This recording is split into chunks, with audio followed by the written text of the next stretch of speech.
Thank you, Deepak, and welcome, friends, and welcome to the fifth edition of Franstart series. The series we started to help potential franchisors, even existing franchisors, how they can improve their systems and also move towards more sustainable networks. So we've done a lot of things we've covered, from the foundation of franchising, how franchising really works, different models we have discussed about it. We've also talked about the science of franchising. We also talked about the Picasso principle. And also last time I discussed about the detailed franchise management part. Today we are going to cover extension of the management parts. We will get into a little bit more on how to build a profitable system which works for you. And I'll touch upon a lot of things which comes from my lot of practical experiences. And we can make it very interactive. So if you use the Q&A box and keep asking your questions. After this, there would be another series which would happen, which is the last part, where I'll cover on the different models of area franchise, area developer, different formats which being used by companies to get better penetration and so forth. All the series are available on our Facebook page. So you can go and revisit this. I will strongly insist, because people who are coming on the 5th, they might not have the fundamentals clear. So it not be good, useful for you if you're not in continuity. So please go out and visit all those series. There's a lot of content. This content I used to do about 2 days of extensive training, which used to be about 16 hours of training. Now we have shrunk this into about 6 different episodes, and also a lot of knowledge which you can use in your networks. Especially if you are somebody who's just freshly starting a franchise system, it will be very, very useful for you to really use that. So let me share my screen and then we get started. Can you see my screen, Deepak? Yes, sir. Yes, sir. Okay, so building profitable franchise system, which is chapter 4. We'll get started. So what we're going to cover is essential of franchise system to build a sustainable, profitable, and valuable. This is something which I'm now telling every single franchisor. Just don't run your franchise system. It can be very tiring. It takes a lot out of you. People just keep making franchisees. Some would survive, some would close. If you're not building a sustainable, profitable, and more importantly, valuable business, where tomorrow investors really look at investing into your business, you're not doing enough in that business. So franchise system has to have recurring incomes. This is another big problem which we've seen in franchising. People are become a sales engine. They continue to sell franchisees, but they don't have recurring incomes coming from their channel. If you're not getting recurring incomes from your franchise, you have something going wrong. You need to revisit the business model and see how you're going to do that. Most profitable and valuable businesses, I would see, where they create recurring revenues for years to come. And that's where investors like you, because all the venture funds, private equity investors love those kind of companies which can demonstrate predictability of revenues to come from there. And it also creates a lot of profitability element for you and for your stakeholders. And more profitable you are, more you will be doing good service to your franchisees. So essentially, it's very important for franchise organizations to be essentially very much in control over their cash flows and also ensure that they are very, very profitable. So, and also you need to really go work with a lot of strong audits and control. This is something which I keep repeating, that in franchise systems, don't wait for the time to come where a lot of correction has to be done. Start from the day one in terms of your strong audits and controls. So what are we going to cover? How do you really bring a differentiated offering in your product or service? That's very, very important. This is the most essential part, even as part of your designing a business model. One of the areas which Francop and Franchiseindia would very strongly work on whenever a client comes on board, we really work on this part, because a lot of Me Too franchisors come in the market, right? So if somebody was doing this right, let me create entire thing. Look at the space of food. You have hundreds and hundreds of franchisees which have absolutely no differentiation. So people just become a Me Too product. And I've actually launched a lot of companies. I launched India's first laundromat company. And once I launched that laundromat company, we brought an offering what was very, very differentiated in market. And now we have like 10 more Me Too's available in the market, which are trying to do the same thing. And that's what I've seen, that anytime when we brought in a differentiated player in the market, we saw a huge growth in that company, and rest everybody who was a Me Too was not struggling, not able to grow, because there is no differentiation. They just are. Then question is that why would I go to second best or third best or fourth best? Why would I not go with the best?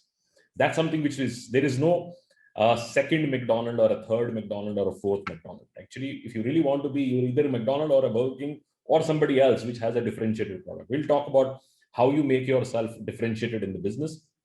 We'll talk also in the depth of royalties, why it is so important, how do you really ensure that, what are the different components of royalties, how do you plan royalties. We'll talk about that. We'll also talk about the controlled supply chain. Supply chain is very, very critical and it should be profit center. We'll talk about in detail on that. We'll also talk about how do you design your organizational structure, which is very leaner and also very tight, controlled organization structure. I'm becoming convinced that if you want to really become a scale company, you need to have a very small but very effective team structure.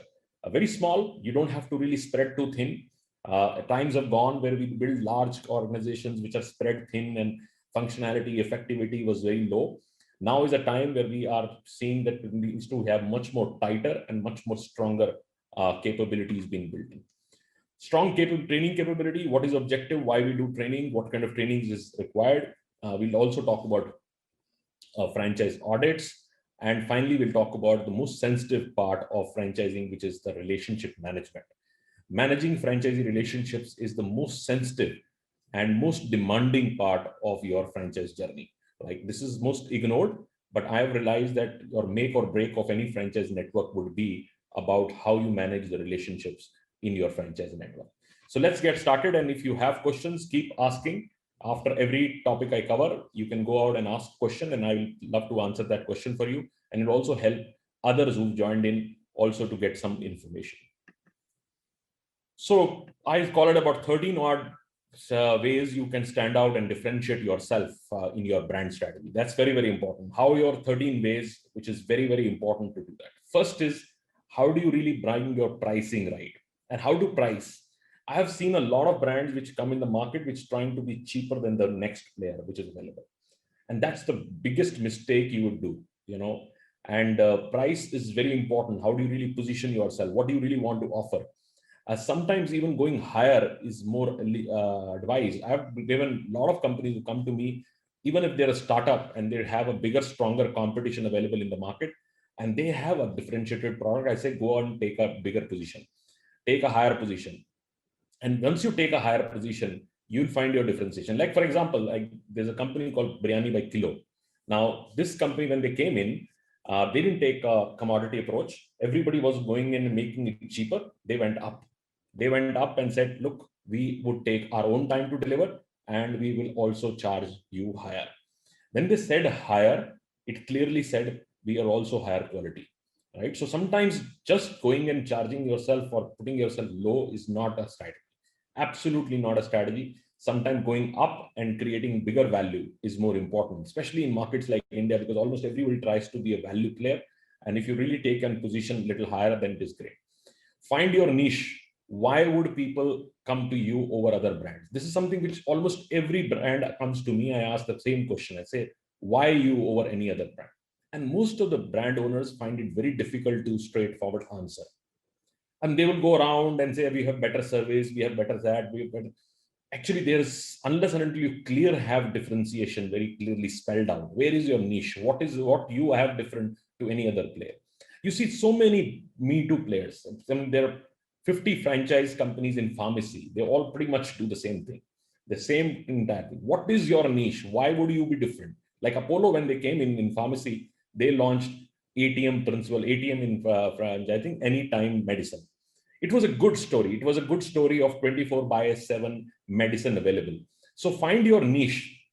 After that, a lot of people try to call that ATM thing, which is anytime medicine, but nobody was really Apollo. And Apollo got that clearly niche because no other pharmacy was doing that, and they were differentiator in the business. So find your absolute niche, what you really do that. Be an expert. Create your brand to spell out clear leadership.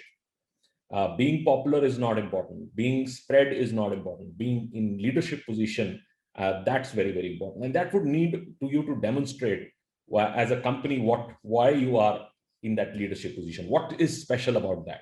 And that's something which comes from personalities. Like even like a salon company, I personally feel Javed Habib, you know, in a men's salon particularly category, he created absolute leadership. He demonstrated from the front. He was a hairdresser himself.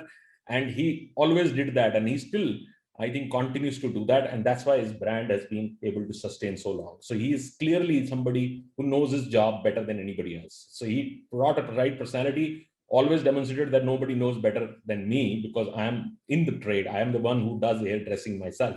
A lot of other were just Me Too brands, and they were running from aesthetics and things like that, but not really from the skills which is required. Actually, why you go to a salon? You go for a great haircut. That skill has to be demonstrated rather than your aesthetics, your design, your interiors.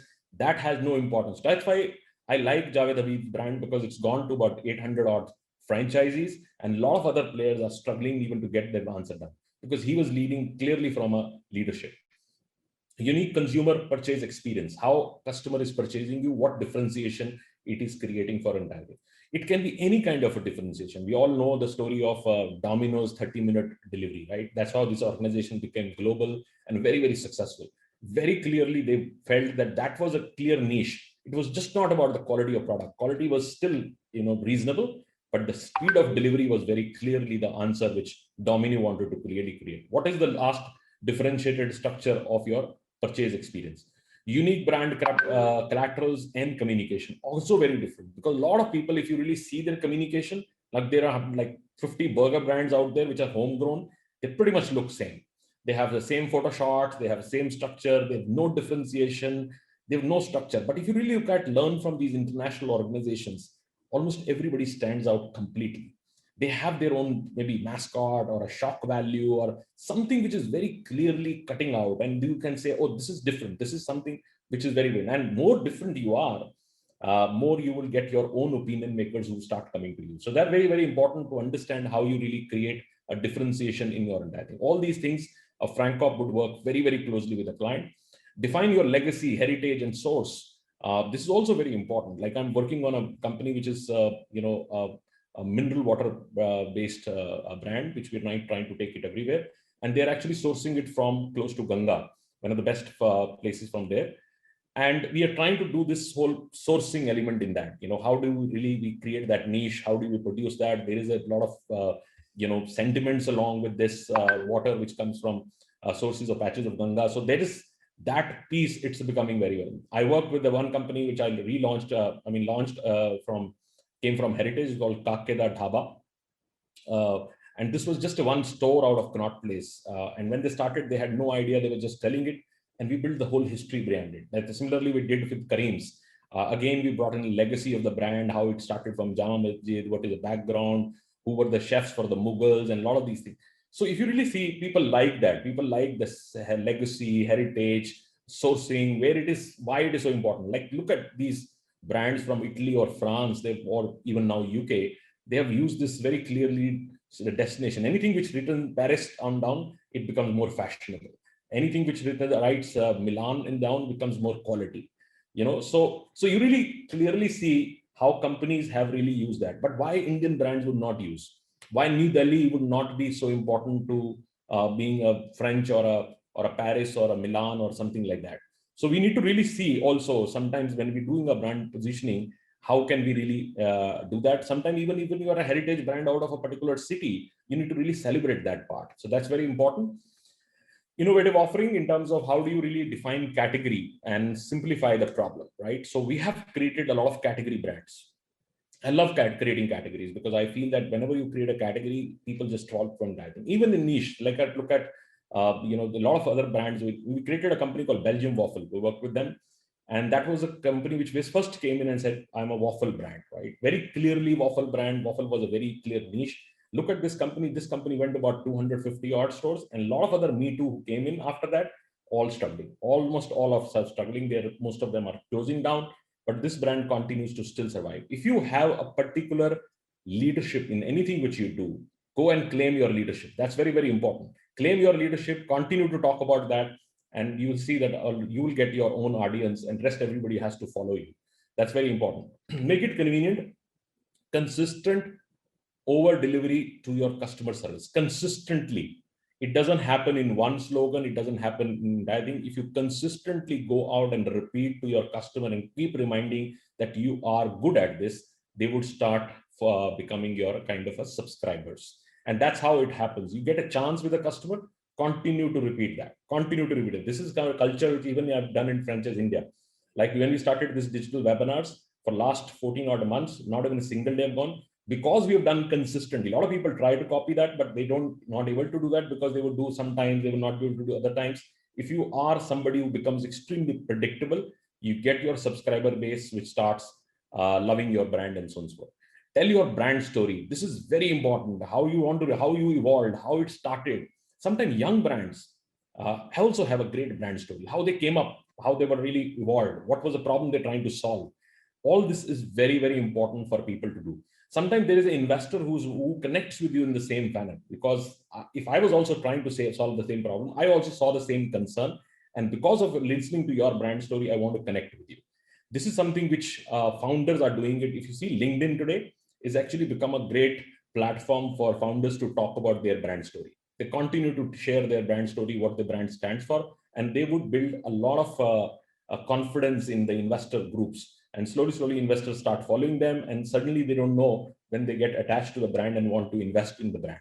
That's how most of the good franchisors are these days working. They're bringing up a story out there. They're telling about their story, what their journey is, how they want to really take that journey ahead, and so on and so forth. So founders need to lead the brand story themselves directly. More you lead that, more you will see your followers will start coming to you. Make an emotional connect, personalization. Very important. How do you really connect emotionally with your customer base?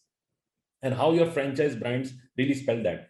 Franchising has a difficulty because you are communicating to your franchisee is communicating to your employees, his employees, and employees are communicating to the customer. How do you want to make it this seamless? And how do you really make sure that the emotional connect is delivered directly to your customer? And that would mean that emotional connect should be there in the franchisees employees, which are connecting with the customer. Unless and until they are emotional, they will never deliver those emotions. That's very, very important part of it. And this is a big disconnect. Happens because by the time this comes in, it becomes here commoditized, no emotional connect with the customer, and customer gets no feel about the brand. And this is something which great organizations have championed it over the years. And I'll talk about how you really do this. Community association has become a very important aspect, especially with this COVID and everything else. Very, very important aspect is, what do you stand for community? And there is anyway the big story of ESG, which is environmental, social, and governance story, which is very important. So how you give back. Like, I love the brand called Tom's. Every time you bought anything from Tom's, they would give one same pair in Africa or something like that. While this is more addressing the global issues, but even if you are making a local brand, you are only regional in nature. Do your community connect. If you're not connected with the community, you're not talking about environment, you're not talking about social responsibility, then it will not work. So anything which talks about that actually becomes closer to the customer today. So a lot of brands are there, especially consumer brands. They don't really talk about it. They don't make that last mile effort to really connect with that. Even if you've taken some kind of a recycling approach, or you've taken some kind of a, materials which can be recycled and used in that, I think something you stand for very clearly is communicating for better communities. That something is so very powerful today. Very, very powerful today. It's not really for the large companies. Rather, I would say it is for local companies to really be connected more with their communities. And you will see the power of this. This is nothing better than that. Like this campaign going on these days on LinkedIn by Dettol, which is a campaign where they are recognizing people who contributed in this difficult times in COVID, and they would come with a picture of that person. So imagine if you have anything gone to your customer with their picture or something which that you care about them, it has much bigger impact than anything else you would do. Limited availability also very clearly. Sometimes when you're a niche brand, don't overspread yourself. Keep your exclusivity there. Let the franchisee enjoy that exclusivity, because you were very exclusive in that sense. Like a Hard Rock Cafe. Hard Rock Cafe had a rule that they don't want to open up a second unit in a particular city. So if they go to city, there would always be one location only. And they gave that privilege to the franchisee and say, you are the boss of the city. Anybody who wants to really celebrate, do anything, they have to come down to you, because we are a destination place. So depending on where you are, this might not be eligible for companies which have a very large spread required or a large distributions required, but give the space to your franchisee that they are able to enjoy that availability or exclusivity at that particular region, and claim quality. Everything you deliver to entire thing, you need to go and claim. Customer is not going to come to and say, I appreciate your quality. You need to go and claim that. And you, by the time you stand for it, that would become synonymous for your brand. So you need to really go out and quality. Anything you do, you might be making something very good, and you have to go out and shout at that entire thing and say, this is what I do best. And take that positioning, claim your quality assurance, and continue to repeat that. And if you are delivering close to what you claimed, the customer would start liking it. It's very, very important to really understand your brand strategy, especially for franchise brands. Franchise brands are very, India, we see a lot of Me Too brands. They don't really differentiate. Even if you look at larger companies, this problem lies. Today, look at a lot of fashion brands coming in the market, which are Indian stable. I don't want to particularly name a particular company, but they're pretty similar. They're similar because they're coming from the space. But when you see these international brands, they all have very different approach. If you look at Tommy Hilfiger, very clearly an Americana aspect, very clearly the red and blue kind of aspect, very clear differentiation. They stay there in that structure. But a lot of other fashion brands in India which have no connectivity. When you look at low cost, you look at sport, you look at French, you look at aesthetics. So a lot of clear communication which stays across, and they become very honest about what they stand for. And that's why they get the premium. That's why they get the customer base, which is so loyal to them. But a lot of times in India, we feel that some brands really don't put focus on that. So if you are starting your franchise journey, the first and foremost important is what is your overall brand strategy and how you are creating that stronger differentiation in terms of what your offering is going to be. Now let's go on the royalties and other incomes. Very important. Royalties would range from 2% to 20% depending on industry, margins, and ongoing sport. Very clearly understand it would differ from industry to industry. It will differ the margins you carry in the business model, and also would differ from the ongoing sport. Rather, I always say the royalty is directly proportionate to the ongoing sport. If it is not proportionate, it would become a liability for a franchisee, and he will start somewhere not appreciating that you charge it. It has to be proportionate. And how you clearly define that? Some of the key factors which you need to be very clear about the royalties: never link the royalties with business performance. This is a mistake a lot of early franchisers would do, that they would say, oh, I will see your profitability, then only I'll charge you royalty. The day you made this statement, you will never get royalty from the franchise, because you have actually linked it now with the business performance, and business performance is actually not your responsibility. It's actually a responsibility of the franchise. And it's impossible for a franchisor to go and see absolutely profitability of a franchise, because his books are managed best by the franchisee themselves, how they efficiently they are running the business. Sometimes businesses are not very efficiently run, hence there is no profitability, hence you will never get royalty. So never link this with business performance or profitability as a word. Franchisee royalties are linked on the top lines of the sales, not with bottom lines. That's one fundamental, very, very clear. Never make it variable. Never put these structures and say, up to 2 lakh rupees of sales, I will charge this much. I have 5 lakh rupees sales, I'll charge this much. And so these innovative things which sometimes finance guys make is all rubbish. It should not be done that, because this would also start making issues of lesser reporting and things of that nature. So people will stop reporting beyond that, because they know that at an incremental stage, you would have to pay higher royalties and things like that. Rather, I'm more believer of charging a lower slab, but keeping it fixed. That's I'm believer of. I'm not really a believer of going up and trying to bring it down. That doesn't work. Be very realistic from the day one, what you can really get and what is best for your franchisee to pay. And then there is no question, no discussion after that. Never run waivers for a long period. Sometimes, like this COVID period came in, you have to do a waiver for 2 months. But if you do it for a long period, it becomes a habit. It's something which they don't see in their books. And when it comes as a component, it looks like a big expense, then they don't want to pay it.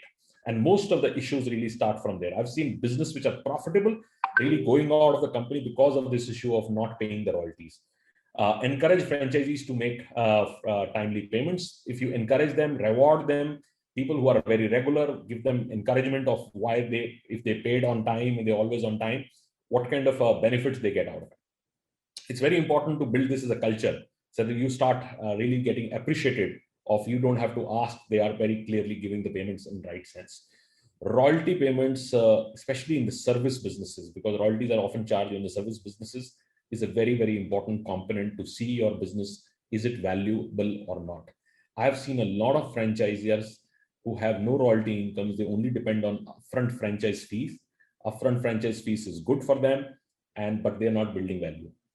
And that's where it stops. I mean, and they continue to do that. The support cost is increasing. They have to sell even more franchises to survive, even more franchises to survive, and eventually they have to die and decline the business model. So you need to really see, even if you have a smaller network, that's fine, but it has to have a recurring income model, which is very, very important. Another area, which is advertisement fund. I see a lot of franchise model where there is no component of advertisement fund. You need to clearly define that, because this is the expectation your franchisee has, that you will do a lot of things at the national marketing and things like that, and maybe on the social activations, your brand marketing, brand development.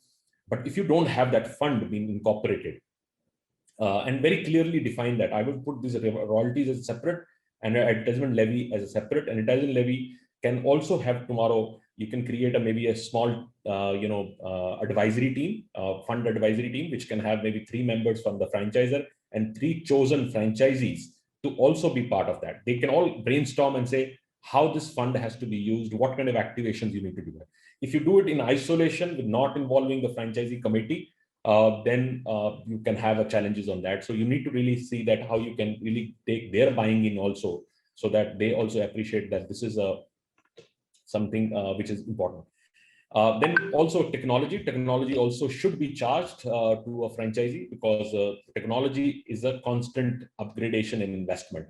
Sometimes early stage franchisee will say, I give you software free and this and that, but they have no money to continue to upgrade that. That's also very important, that you clearly define what it's going to cost you over the time. If it doesn't sit in the PL of you and your franchisee, it would eventually become a cost side for either side. And that's very, very important, that you clearly define those numbers very well. We work with all the franchises to clearly define how they should place the royalty. Sometimes the wrong calculation of royalty. Sometimes franchises also come with what I can get best, and they try to overcharge the royalties. And I've seen some businesses like food companies. Some of food companies have ridiculous royalty structures. They will run on a 12%, 15%. No business can survive at 12, 15% with royalties being structured. So initial good days, you might get a franchisee to pay for it, but later when the business is declining, the franchisee would quit. Look at what happened with the company called Caventers. Caventers was a classic example of that. A big hype, sales were running at small kiosks, were also doing 15, 20 lakh rupees, high royalties were charged, and suddenly the sales declined because there's no excitement left in the business model, and the whole brand excitement story was dying. And suddenly this became a huge issues, and the franchises started closing up. They closed a lot of franchises across India. It was not that brand was not great, a product was not great. This is the wrong expectation with the franchisee and the franchisor. Sure. Now let's we get into supply chain. Supply chain is the most integral part of your sustainability of network. Very, very important part, and most neglected part in a franchise business model. And sometimes overdoing the supply chain is also wrong. You cannot produce everything yourself. You need to have a good vendors and suppliers with you. But controlling the whole ecosystem is your responsibility as a franchisor. All critical supplies must be centralized or from approved vendors. Not necessarily you try to do everything. You cannot start manufacturing everything yourself just because you want to really be part of it. You should really be working with active approved vendors. Like good example is a company like McDonald's. All approved vendors they work with. They really actually work with growing their vendor base, growing even the vendors to go to expectation of McDonald's, but they don't try to do it themselves. That's a mistake. There would be always temptation in McDonald's Corporation and say, let's produce our own burgers, let's produce our own patties, let's produce our own. So this would be temptation, but they don't want to do it. They keep the vendors there, uplift the vendor also, that the vendor also appreciates and come to the quality levels of this. And they focus on the core. Their focus is about delivering a great experience, but they would create their vendor. Sign all non-compete with your vendors. Very, very important. I'm working with one Spanish company to bring them to India. And last 1 month, we are only selecting vendors and signing strong, stringent contracts that the vendor understand that they need to not compete with their competing brand or directly deal with the franchisees and so on. So some vendors go directly and try supplying to the franchisee. That's a mistake. So you need to really see that your vendor contracts are very well defined. And this is one of the areas which FranCorp also works with you.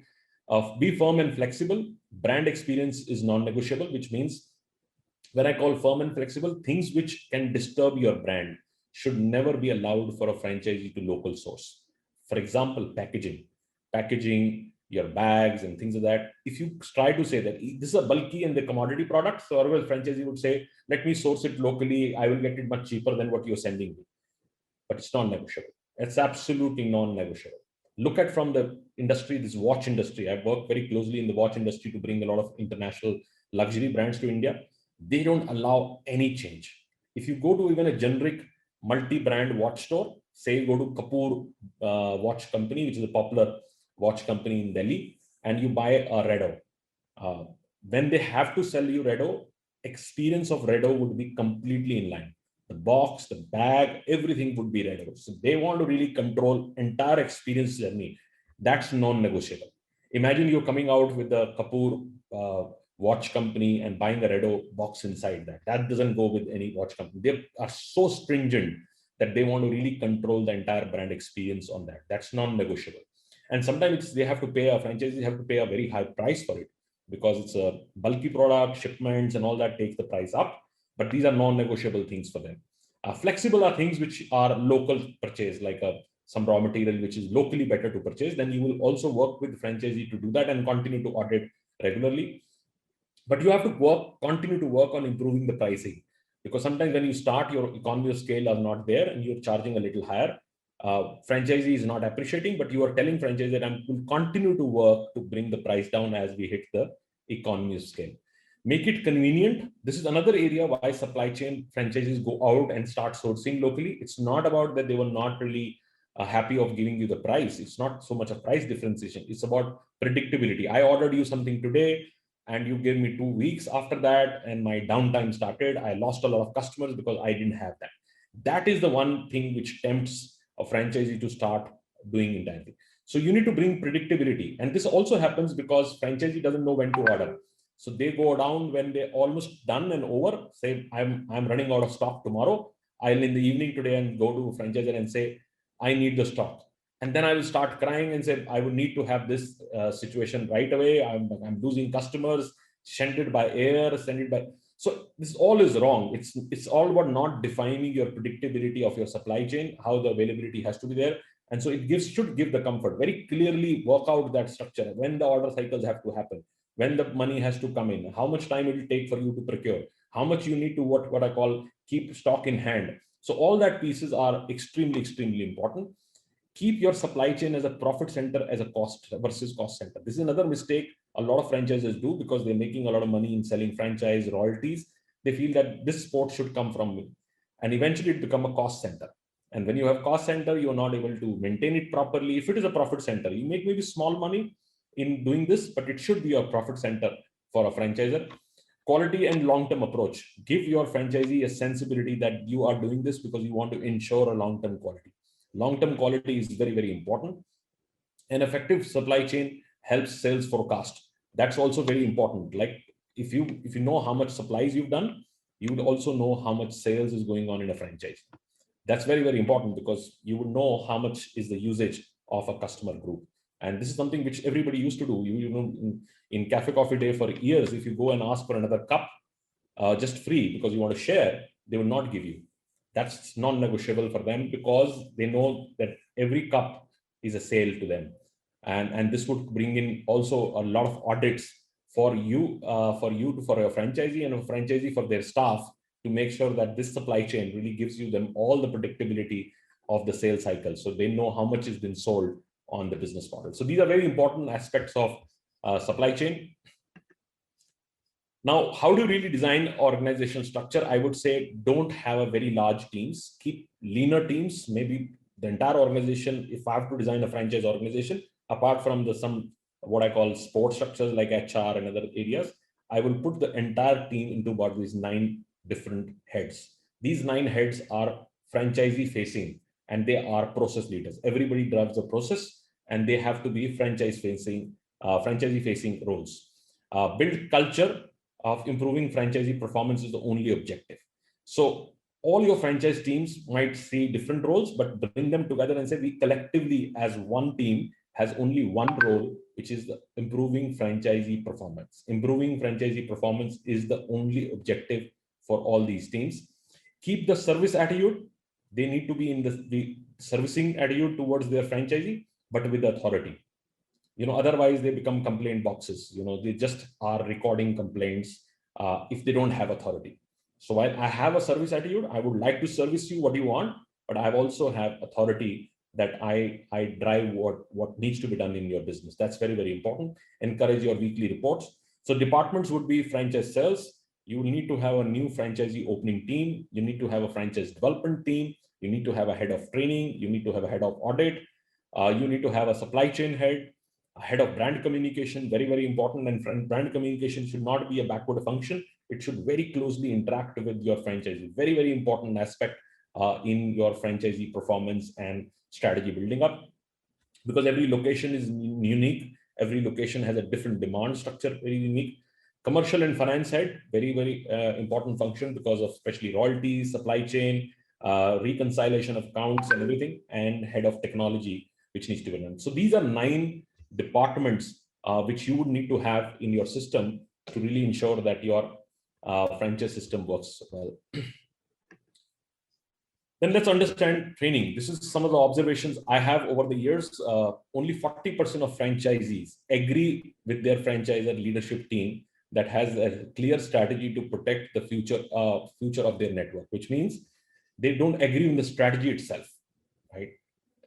Imagine only 40% agree. 60% are not even the agreement with the franchisor strategy, how they're going to be taking this network ahead, which means that they don't even agree on the way your strategy or your initiatives have been taken for the network to grow and die. This is a serious thing to happen, because they're not even in agreement in terms of your business philosophy. That's very, very important.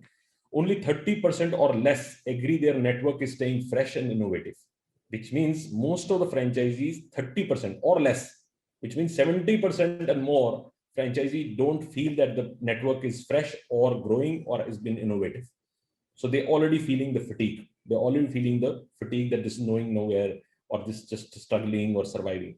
Only 40% or less feel the value of ongoing sport. Even if you're giving good sport, 40% are only saying that they are happy with the kind of sport, because their expectation is not met, or something would have happened which has stayed with them very strongly, that they have now built the opinion that the sport is not good enough. The sport is not good enough. Only 30% or less feel that there is a fair pricing in the supplies and its effectiveness.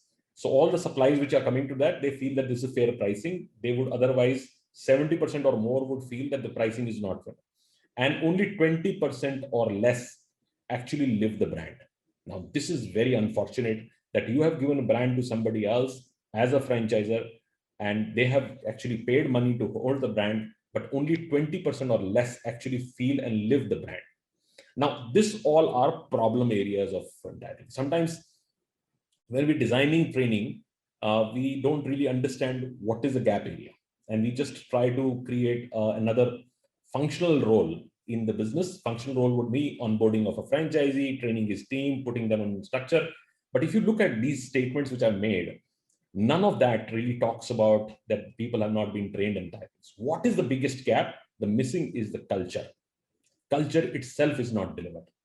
So you've delivered everything in terms of a very tactical approach to entire thing, that, oh, I've trained you on this, I know how to use a machinery, I've told you this and I've told you that.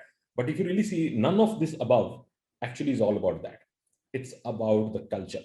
And training, unless and until fails to deliver that culture, has not delivered anything. Unless and until you are not able to deliver, unless and until people start working from a last line, I said, they start living the brand. They are appreciable of whatever you're doing. They understand why the supplies come at that price. So everything is all about culture, culture of belief, culture of giving. So all these are very, very important aspects, and sometimes most ignored in the system. So invest into training capabilities. Very, very strong investment needs to be done. And a good franchisor and a good CEO of any organization would have to really spend maximum time in this part. This is very, very important. This is one of the big differences in Indian franchise industry. And I want to really focus a lot on that part, because I think I've seen other great businesses, great brands, but if you really go out and survey their franchisees, they're making money, but all these points are irrelevant. 20% of them don't even bother. I mean, even the signage is broken, they don't care. They don't care because they don't live the brand. It's not their brand. They always feel that this is not my brand. Why should I spend on that? So it's not really, they've taken the business and they're only interested in the tactical return on that capital which they're doing it, but they are not living that brand. And this is something which is missing. When you start a place, and I've visited a lot of franchise brands and franchisees, everything looks beautiful. Everything from your, even the doormats takes your brand and everything is all branded inside and entire thing. And when you are visiting the same business after 1 year, everything is changed. Everything is just broken. Everything is no value. And that shows that there is no commitment, no living entire thing. And this might not true if you run your own business. You always look after your entire thing. If you're looking after, and end of the day, that's a psychological thinking which you need to bring in, that eventually a franchisee needs to understand this is your brand. You've paid hard-earned money to get this brand. You need to live this brand. And this all comes from culture. And I think great organizations I've seen really invest into building that culture. That's very, very important aspect of your essential of franchise sustainability and network. Now, franchise audits is to bring in accountability and specific focus areas, because as every franchisee is a different situation and a different need. Very, very important aspect. You need to understand that every franchisee is different. While you have same structure, you give it everybody, but every single franchisee extremely, extremely unique. So what is the need of audit? It brings an engagement with the franchisees. Franchisee feels more engaged to discover their own business. They've never got a chance to discover their own business, but if you work along with them, which I told in the last presentation also, if you work along with them, they feel more engaged in their business. Different franchisee, different execution style, and different need gap. So some franchisees have different execution structure. They are very different in when they approach their teams, when they approach their customers. So they might have a different need gap also. So unless and until you have done early audits to understand a particular franchisee has what kind of need gap and you need to work on that. Franchisee is also your brand reflection. If you don't really continue to work on skilling your franchisee up and auditing him and telling him where the things are wrong, would be also deterrent on your brand performance. I have seen a lot of times when early days franchising is going on, it is easy to sell franchises. It continue to go up, up, up. And at a certain level, franchisors would come to us and say, I'm finding it hard to sell franchises further. Now, what has happened? Because you have now a lot of big network, which is staying with you, it's not going out, but it is not reflecting the best of your brand, right? So the new franchisees will go to your stores. Like today, for example, you are an ice cream brand and you have 100 stores already done. So you're in almost every neighborhood. Now you are more available, more exposed. When you are more available and more exposed, even if you try to get a new franchisee, all the gyan in the boardroom, he will step out and he find his store and try to do that. If the brand experience was not intact, he will drop that idea away. So a collective impression would start coming in, and it can be very, very,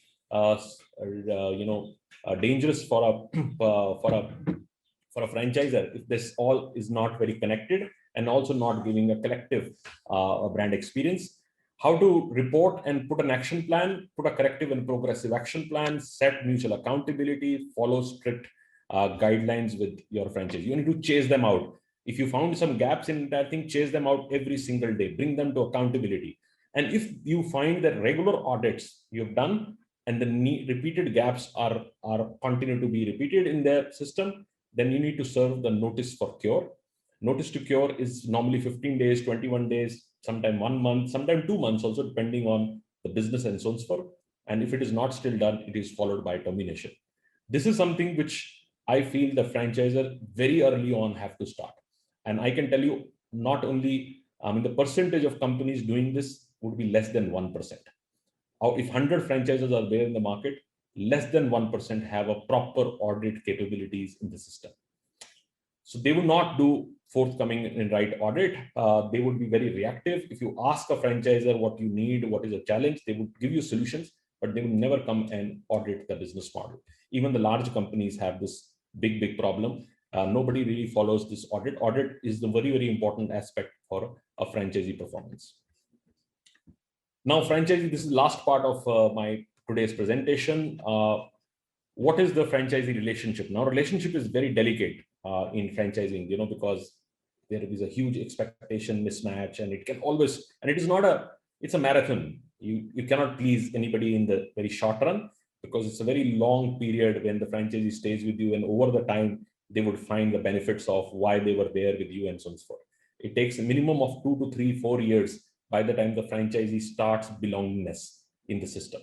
So what are the 10 franchisee expectations if I have to audit? And I've done a lot of work for franchisors, and this is something which we work, and they would say, I have challenges in the franchise network.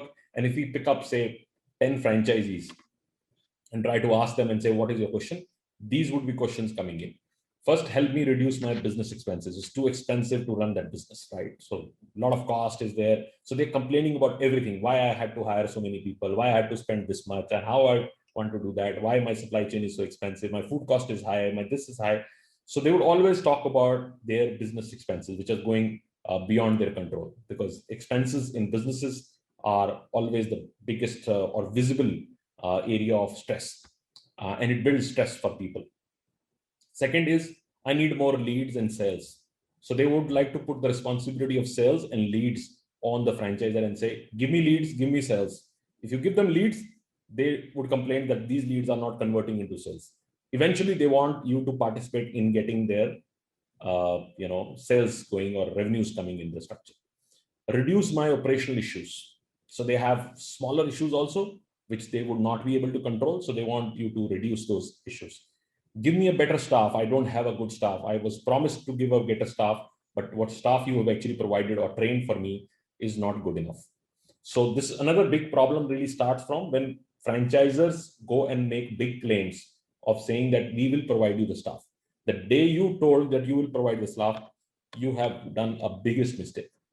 Because anyway, for employer and employee, this dissatisfaction always exists. Always an employer is thinking that I should have had better staff or better employees. An employee would say I would have had a better management or better employer. Now this is already there, and now you are taking the responsibility to fix this. This can never be fixed, right? So even if you have selected, pass the responsibility back on the franchisee to take the approval. It's the final authority of a franchisee to make the decision why he or she wants to hire whosoever they want to hire. That's very, very important part. Support me in my financial trouble. Now, when you are running a network, franchisees would come to you for a lot of support, financial support. This month, I would otherwise have to close. This month, I have no money to survive, and you feel that it is hitting your brand and will go everywhere. Your brand would go down, and you start financially supporting the franchisee. And this is something which I've seen a lot of times people have done. They've either given minimum guarantees or made assurance of this, or given 6 months financial support, or waived out royalties, and many, many things. You start doing that because this would come to you one WhatsApp message in the morning and say, oh, I'm going to close down because I have no money to start or spend. And this is something which I would have to either close. I will not be able to run that business anymore. Your brand has no recall. This is another problem which a franchisor would always say, I have no recall for your brand, and nobody knows your brand. You're not investing into marketing. Invest in my local marketing. You're investing wherever you're investing in marketing, but nobody knows in my marketing. I need my marketing in my neighborhood. That's one thing. Competition is more aggressive than you are. This is another big problem. People always give you comparisons about who others are doing and what they're doing. And especially in their neighborhood, they would have opinions why that is doing better than I am doing it, because their brand is supporting them better. I am not being good supported any time. So this is also another issue. No support from your team. Your team is inefficient. They come, but they don't support me anything. And help me last is help my business. I'm tired of this business. Go out and sell for this business for me to somebody else, and I want to exit. Any person who's got into any business, I've realized, after some time he gets fatigued and he wants to move out of that business and sell that business. So that's something which is natural. So these are things when a franchisor hears, he gets on a back foot and sometimes take a very defensive approach on that. And I'm always there, I will spout. But these are 3 or 4, 5 times you can say that. And after that, disbelief starts. And disbeliefs brought in even more further stress in the relationship, and the relationship started becoming sore. And it can get into litigations, it can get into disputes, it can get into other things. But what is the solution? Be a good listener, show your empathy. That's fine. You have to be a good listener. You need to listen out, but don't make statements. Don't go rush into giving answers, solutions. Don't at all give that. Show your empathy, but you cannot give solutions immediately. Second, build an incremental growth plan. You cannot fix things like this. Nothing happens like that. You can only tell him that there is an incremental plan. If somebody comes and say, I have only 2 weeks, I will give it to you, otherwise I shut the business, I would go slightly and politely say, then you are having a right choice to shut the business, because nothing is going to happen in 2 weeks. If you don't have an incremental growth plan, just slowly you build the business, nothing is going to happen. Encourage peer-to-peer learning. Sometimes they don't want to listen to you. They want to listen to somebody who's done well. And this is something which I've learned. People learn from their peers more than learning from the company or a management. They don't learn. They learn from somebody because they see, oh, he's like me, but he's doing something right, that his business is working. Why my business is not working? So encourage that peer-to-peer learning. Encourage skill gap. Some people have issues with a lot of things. Like one of the networks I'm advising, I found that there is a particular franchisee who has no management experience. So I'm actually telling them that get a partner who has at least some management experience. Because otherwise, if you don't have any management experience, no management experience at all, how would you ever run that business, right? So it's an absolutely skill gap issue. And one should not have been brought in as a franchisee, but if they are coming in, because sometimes people show a different face when they are taking franchisee. Like, for example, one of the companies I've found a brother-in-law really was a face. He took the business and then he gave it to his another brother, and that person who's running the business. They're two different personalities. One was an investor and took a decision, but the other one was actually somebody who's going to operate. But somebody who's operating is not good enough. So these are issues which can really happen. You need to speak up, use a lot of benchmark data. Always present the benchmark data. These are benchmarks which you had to follow, but because you're not following these, your results are not same. But unless you define your benchmarks, this will not really work. And humility and honesty is a way to build an entire thing. Sometimes as a franchisor, there is a limitation you have. You cannot go beyond that. There is no way you would be able to do that. You need to be open about it. You need to be open about it, that beyond that, I will not be able to support. End of the day, this is a independently owned, independently operated business. The best I can do is to guide you through how this business can be run. But eventually it is your business and you have to run and operate the business. I feel that these are very, very important aspects of your, building a confidence in your franchise structure.